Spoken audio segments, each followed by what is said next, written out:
Bonsoir tout le monde, voilà, donc j'ai fait un nouveau petit projet de générateur HHO qui est basé sur le principe de Stanley Meyer. Donc j'ai fabriqué un générateur avec des tubes qui changent de ce que vous avez vu dans la dernière vidéo avec des plaques dans un dry cell. Donc ici on voit on a un raccordement qui est à la masse et ici les trois entrées qui vont à l'intérieur du tube qui est le plus. Alors on voit ici que j'ai mis des petits plastiques pour maintenir le tube. Je vais vous expliquer pourquoi. J'ai perforé donc avec ce genre de mèche que l'on trouve chez Bosch. C'est une mèche que j'ai payée relativement cher pour le résultat qui était donné. Donc voilà le nombre d'essais que j'ai dû faire pour les gros trous, pour les petits. Donc je vous préconise d'utiliser des mèches qui sont déjà à la bonne dimension pour pouvoir percer les trous pour les tubes. Donc j'explique un peu le système, comment ça a été fait. On a donc le premier trou ici qui fait 22 mm, le trou intérieur qui fait 15 mm. Donc j'ai d'abord percé le trou de 15 dans cette matière qui est du plastique pomme.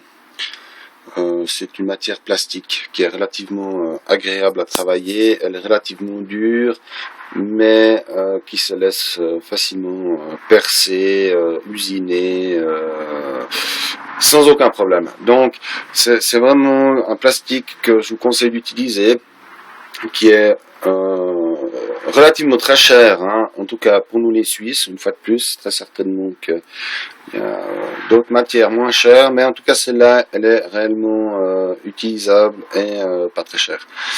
Donc j'ai perforé donc un premier trou de 15 mm plus profond que celui de 22 mm pour pouvoir insérer ces deux tubes. J'ai dû faire ici, je sais pas si on voit très bien, voilà, des petites brasures avec le chalumeau pour pouvoir souder avec de l'étain sur l'inox, parce que autrement, donc de l'étain sur l'inox, ça ne va absolument pas. Je reviens à l'histoire de mes petites cales en plastique que j'ai rajoutées, étant donné que c'est des mèches qui sont pas très précises. J'ai malheureusement des petits problèmes de stabilité, or que celui-là a été relativement très bien percé, donc le tube ne bouge pas, ça a été nickel, bien évidemment après le troisième essai, ça a bien fonctionné. Donc maintenant on va travailler donc avec ces systèmes-là. J'avais parlé dans une autre vidéo que j'ai juste rebranché le fer à souder parce que je vois qu'il y a une petite soudure qui tient pas. Donc j'avais parlé d'un essai avec un alternateur. Le problème c'est travailler avec un dry cell et un alternateur, les résultats ne sont vraiment pas optimales. Donc il faut absolument travailler avec une cavité à résonance comme celle-ci, c'est-à-dire un tube dans un tube. Maintenant, une fois de plus, c'est un essai, j'ai fait de la recherche, hein, je ne suis pas expert, je ne suis pas non plus Stanley Meyer, je ne fais que travailler sur des informations que je trouve, que je décode, que je traduis, que je comprends, etc. Donc on est vraiment dans de la pure recherche, mais il y a quand même de temps en temps des résultats et ça fait plaisir. Maintenant, on n'en est pas à nos plus de 1000% de résonance et de production de HHO. Voilà. Alors, on part donc du principe donc que ce système-là, il est 3 à 4 fois plus petit que celui de Stanley Meyer. Je rappelle juste que le tube que j'utilise est du tube sanitaire. Donc pour l'installation sanitaire des bâtiments, c'est de l'inox qui résiste relativement très bien à l'eau. Donc je vais continuer mes expériences avec ce système d'acier inox, parce que du 316 du 316L, le tube coûte extrêmement cher et il faut, en tout cas chez nous en Suisse, acheter minimum par 6 mètres. Donc vous voyez là, il y a à peu près 15 cm x 3, on est à 45 cm, donc je ne vais pas acheter 6 mètres, des centaines et des centaines de francs pour faire du test et du bricolage.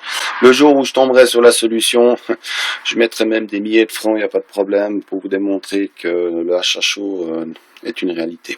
Donc voilà. Alors pour revenir donc sur ce petit bloc que j'ai monté, donc ce soir je vais pas vous démontrer que le HHO est une réalité exceptionnelle, hein, donc on l'a déjà vu avec d'autres systèmes. Voilà. C'est simplement pour vous montrer la différence qu'il y aura entre donc voilà, ici donc j'ai mis 3 fils qui viennent ici, qui se raccordent, et j'ai ici un tout petit transformateur qui fait du 36 volts 400 mA, donc c'est pas un ampérage exceptionnel. Je rappelle juste que l'eau ici c'est de l'eau de pluie, tout bêtement. Donc c'est de l'eau qui est minéralisée, qui est de l'eau, tout ce qu'on peut trouver partout sur toute la planète. Donc on va maintenant brancher ce système sur ce petit transformateur. Et voilà, donc on a le résultat. Alors il y a juste le petit dernier qui ne fonctionne pas parce que la soudure vient de lâcher. Mais on voit bien ici ce fameux HHO qui sort de ces tubes.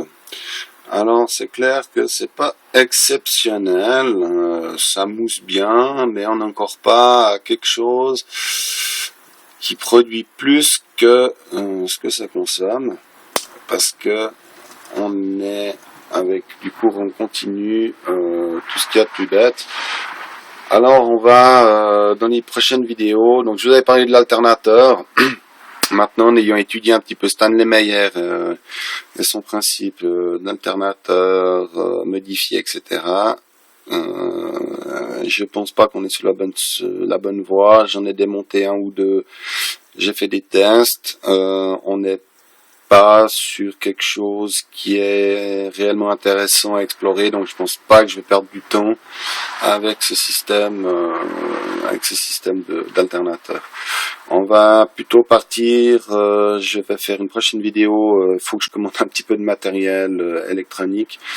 On va travailler avec du 2 kV, avec un générateur de fréquence du 2 kV, donc je pense qu'on sera plus proche de la réalité que de travailler avec un alternateur. Voilà. Alors j'espère vous retrouver dans une prochaine vidéo pour vous montrer les prochaines expériences et pour vous prouver que c'est bien de l'hydrogène. Attention les yeux. Voilà. Donc à bientôt pour une prochaine vidéo.